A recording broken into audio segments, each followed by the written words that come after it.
Wow, it takes me back quite a bit. But yeah, obviously in 81 and 80 there was a big explosion called the punk wave explosion. And I was super young and I was in the middle of it, so right time, right place, right people in Hamburg. And yeah, I think in late 80 I met people like Mark Chung, like FM Einheit, like Alexander Hacke. A little later I met Nico Weidemann and I was invited to the rehearsal space of Abwärts back then because we were a bunch of kids hanging out together. There were Neubauten were forming. Abwärts was quite a huge band back then. I think FM Einheit played in 3 bands back then. That was Palais Schaumburg, Neubauten and Abwärts, and then in Mona Mur band. So yeah, so that was like the kind of Big Bang thing. I don't know, but I wouldn't say we were in a different band every week. I was more severe and more straightforward all the time. So I don't know, but yeah, obviously Neubauten got a really strong attraction, and very soon Einheit, for instance, skipped the other activities. Yeah, there was we all were working in one of the first independent record distributions called Rip Off. The slogan was no mark for the record industry, everything for Rip Off. That was right in Hamburg in Feldstraße, a very famous cult place. And yeah, the musicians were there and were like literally packing up their own records they just produced independently for the first time, I would say, and sent them out. There was also Anja Huwe from X-Mal Deutschland, a long time wonderful friend of mine. Yeah, so that's how we met basically. But of course, I do music since I was a little child. But the real thing started in this time, in this Big Bang time. No, not that early. There was a strong connection between Hamburg and Berlin, of course. Yeah, it took 6 hours because there was the Iron Curtain and there was this harsh border we had to pass all the time. And there was no motorway and it was like through the GDR on a land road, so to speak. And the Transitstrecke. And there were only very specially marked points where you could stop for a rest. And so I remember one day with X-Mal Deutschland with all the girls in some van, and we all got out at Quitzow, and then we met like normal GDR people there, and we felt like aliens. It was crazy. So yeah, in West Berlin we would go to West Berlin obviously back then and go to the SO36. But yeah, I lived in Hamburg and I was moving back and forth and only in 84 to 86 I spent longer time in Berlin renting out my flat in Hamburg and trying to make it in West Berlin somehow, which could be a hard time if you had not a lot of money. Even it was easy to live on very little money, but still the winters in Berlin back then were really dark and really cold and tough, but very creative too. So your question was, I moved to Berlin like only in 89 actually. Since then I left Hamburg, but during the 80s we were moving quite a lot, yeah. That was much easier and much nicer, but also a totally different chapter opened. And I would say also a new music period opened, obviously, with all the techno clubs and raves and so on. Totally different period. I enjoyed the extremities, like the old Tresor, for instance. It was an undescribable place down in the earth, this old treasure room of this old bank, and it was so loud and so extreme. I appreciate that very much, but I was not part of this, not genuinely a part of this movement. No. But of course, I used the whole technology since then, like drums and drum machines, who made this whole techno movement possible. And I always also used this kind of machines, but not for this dance thing. I'm not a super great dancer in public. yeah, I'm more into martial arts, not the dancey stuff. It's not so much for me. Absolutely. And if I do my martial art training, I use the floor on the floor to practice my kicks, which is a really good, challenging workout. Yeah, but so I'm more a genuine person from this time before, but not the rave stuff. I was in Goa though, even. I went to Goa and to India in the 90s 3 times for a long time. But these parties, they were not for me. Nobody talks. Only people come by saying, is the music not wonderful? And this is it. And after 1 hour, I thought, I'd like to leave, but you can't leave because you are deep in the jungle with 200 totally pumped up people. No, that was not my kind of thing. I adored India for other reasons, but it was cute though. I did a solo Mona Mur album, J.J. Burnell and Dave Greenfield, a little later in the 80s, yeah. That was Hugh Cornwell, but he was not in the Stranglers anymore. When I met them, it was a totally different thing.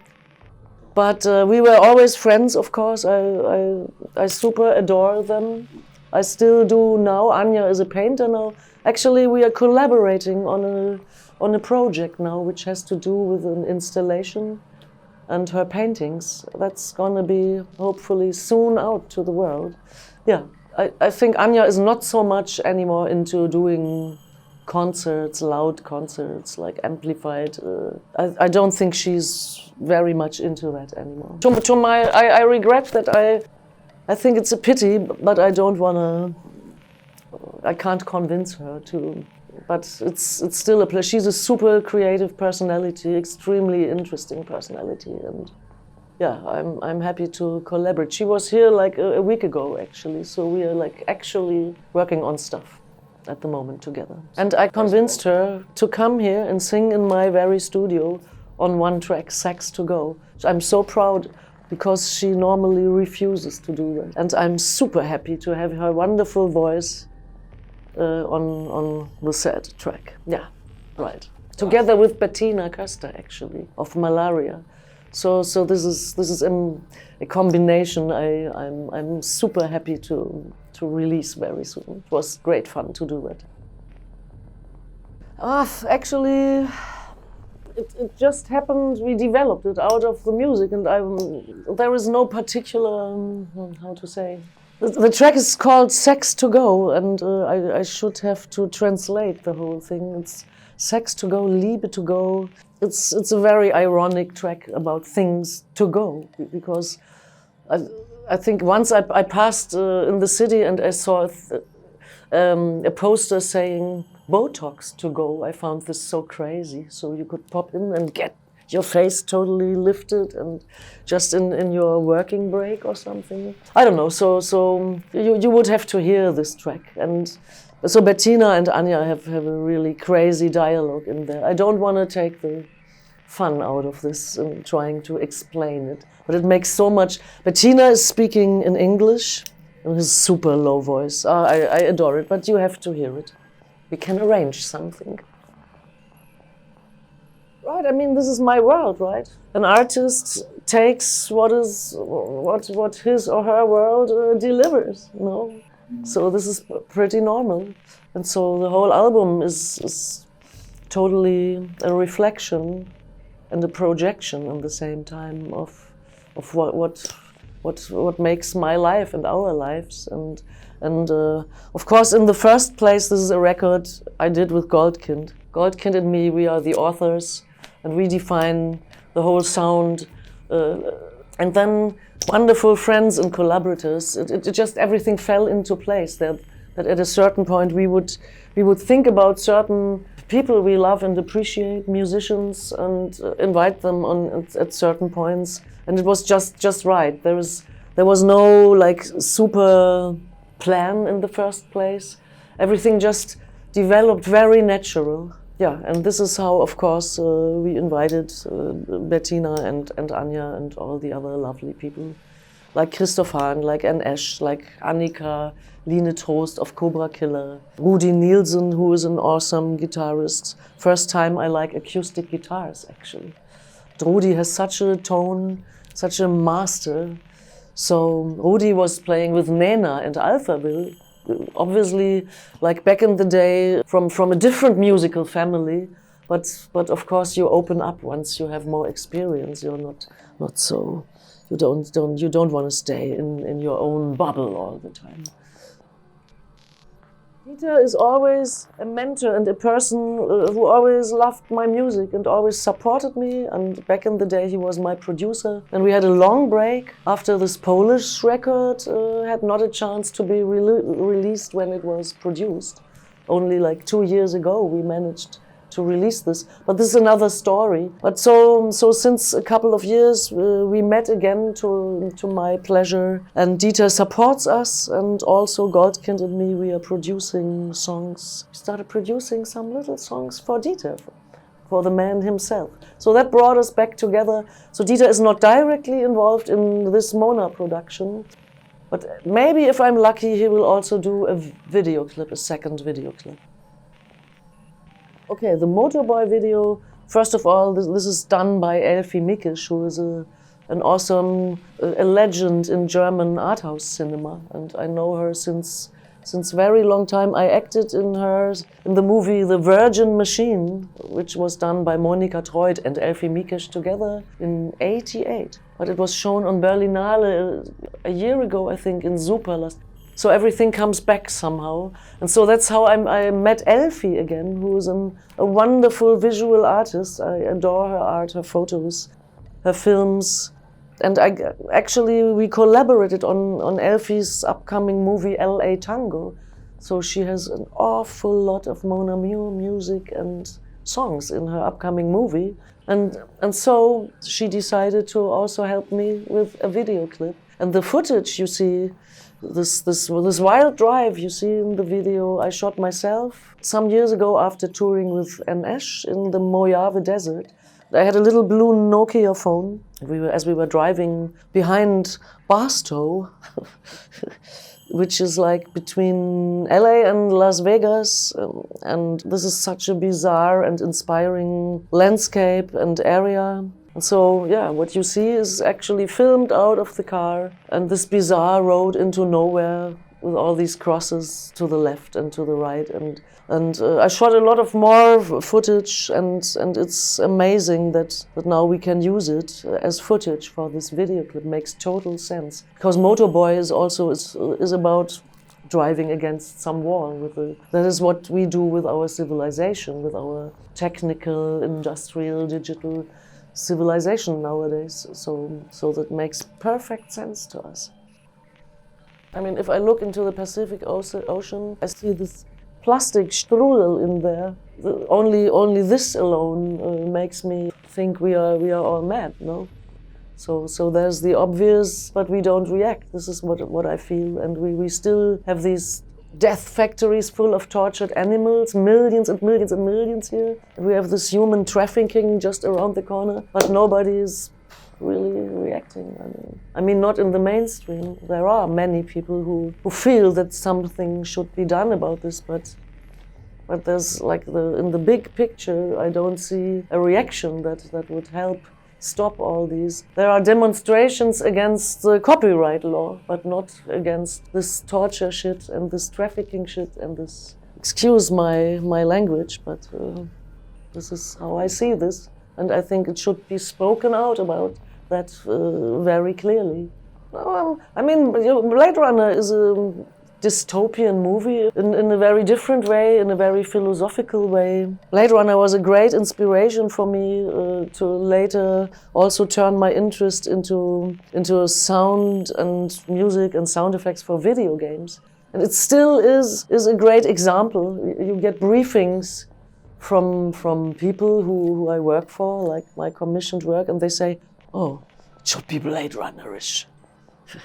Like the Kane and Lynch 2, for instance, this was one clear topic was Blade Runner. If you compare the images, seems to be a very attractive setting still, and also the sound of the whole movie is still state of the art. I think, to my mind, how an audio track in a movie should should consist of. Like not only some generic music put on some loud dialogue. For me too, as a European, being born in Hamburg and raised here in Europe, for me industrial music was of course Throbbing Gristle. This is for me the one and only founders of industrial music. I think they even invented the term industrial music for industrial people. So for me it was Throbbing Gristle. It was Neubauten also, and of course the people around in that scene. And the second wave, this US American or Northern American industrial, was for me a totally different thing. But I understand this much better now. I've never been to North America really in the 80s. Only like since 2009, since I was touring there with NS. And then I all of a sudden understood this immediately. I understood like Skinny Puppy or this Detroit thing, this industrial decaying cities in the Midwest and so on. And all of a sudden it made sense to me. You didn't even have to explain it to me further. Before it didn't mean a lot to me. Now I accept it, and yes, there is a total right to talk about a second industrial. I mean, nowadays, as everything seems to get more and more generic, this term is to be digested with care, I think. Because for me, industrial music, to take a bass drum and just distort it and put on some latex out and scream and throw yourself rolling on the floor, this is not so interesting. Maybe if you are super young, but yeah, you should not invent the wheel 2 or 3 or 4 times. For my personal, I'm a musician. I'm never interested in being any member of any scenes. Or I hate these brands, I don't like these draws. I know this also sounds even generic, because everybody says, I have no role models. Of course I'm not. I told you where I'm coming from, and back then, of course, there was a small scene of people trying to break the boundaries and so on. But nowadays I totally refuse, because at the moment, for instance, I work with Anja, who is a painter. I have a project with FM Einheit and NS together with Simone Kermes. She's an opera diva. So I'm really not at all interested in these. The world is obsessed with categorizations. I fight that actually actively. So I'm not competent to talk about industrial music or this or that. Of course, that is right, because now Goldkind is involved. He brings in his Goldkind spirit, and also I'm a great guitar lover. I'm addicted to guitars, mainly electric guitars. I play my own guitars. I adore great guitarists, guitar players, and before I was very much into these more tough riffing and distorted guitars, and Goldkind now brings in the kind of twangy cowboy guitar stuff that immediately triggered in my head. When we met in like summer 2016. I met with Goldkind, and actually I had a whole pile of my own electronic instrumental tracks I was thinking about putting my voice on. I was like fantasizing about other influences and somebody bringing in some fresh inspiration. And there was Goldkind coming with his twangy guitars, and he reactivated all the stuff I had collected when traveling in the US, in the desert. And this made all of a sudden perfect sense, in a kind of inspirational sense. And so I neglected all my 25-something tracks I had planned on using for a new Mona Mur solo album.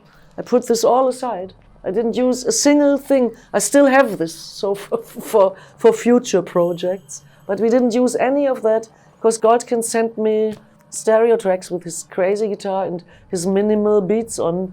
And I immediately put this into my audio system and start developing stuff from there. That's how we worked, basically. So this is done in our respective studios. We were exchanging a lot of stuff. Some stuff we did together in the same time and space. Yeah. And that's why it's different, because I thought, hey, this is, wow, that's fresh and interesting.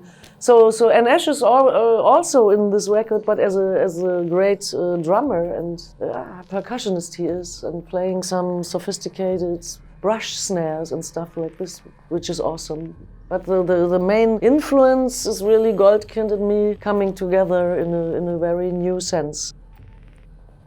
So we were like the first time I joined Ash and his touring with Slick Idiot, his follow-up band after KMFDM. And then he asked me whether I would like to join him on a 47 concert tour in the next year, in 2010, which was for me absolutely amazing. So you call it 40 plus. So that's people who play more than 40 gigs in a row. So I can say proudly that I belong to the 40 plus club. Before I thought you can't survive this even. The distances they were covering between the cities to get from the East Coast to the West Coast down, I thought they can't just survive this, it's impossible. That was before I was with them on tour. And like 12 gigs with no day off, I thought this driving 300 to 600 miles or even more and play the very next day. I thought, oh my God. But of course I said yes. So I played this Slick Idiot featuring Mona Mur and Ash. So we were playing like 4 or 5 Mona Mur and Ash songs in his Slick Idiot set. And yeah, we traveled 15,000 miles. And this was the first time I really experienced the whole Northern American way of playing and the whole country. It was an incredible experience for me, as you can imagine. And I was hoping that something would develop from there. And we did that, we repeated that. I think the last time I joined them was in 2015. It seems that since then my own work and art went into other directions simply. And now I have a German album. First activities will be here, so again I go with the flow. I'm not against taking this to the US if there is interest from over there. And obviously in the US a lot has changed since then. I don't want to judge this is not my right to, but of course I'm a little bit shocked about where the whole world seems to go politically in a very weird direction. Nobody would have thought that this would come again, but so it's a pendulum. Obviously, it's not developing from the bad to the very good and pure and wonderful. So it seems things go back and forth and back and forth. But there is, of course, I still feel friends with many wonderful people in the US and in Canada, especially people we collaborated, people we were touring with. And there is, for instance, Shiki from Android Lust. She's from LA based. She's doing a remix for Bang Bang at the moment, and I do a remix for her. So yes, the little tender connections start to regrow. I'm very happy about this. Yeah, but not like huge plans for huge tours at the moment. I'm confirming gigs here in Germany and Switzerland and Austria and working on that to present this album. I mean, the wonderful Still from Salome. I'm so happy. It ties the room together very nicely. My studio. Actually, it's a gift from Elfie Mikesh. It's a still Elfie Mikesh did while shooting Salome, I think in 1972. I don't know, but I only know the movie they shot. The director was Werner Schröter, who doesn't live anymore. I adore him very much, Werner Schröter. So they shot this movie Salome in Baalbek in Jordania. I think Elfie did the makeup and the costumes and the photos.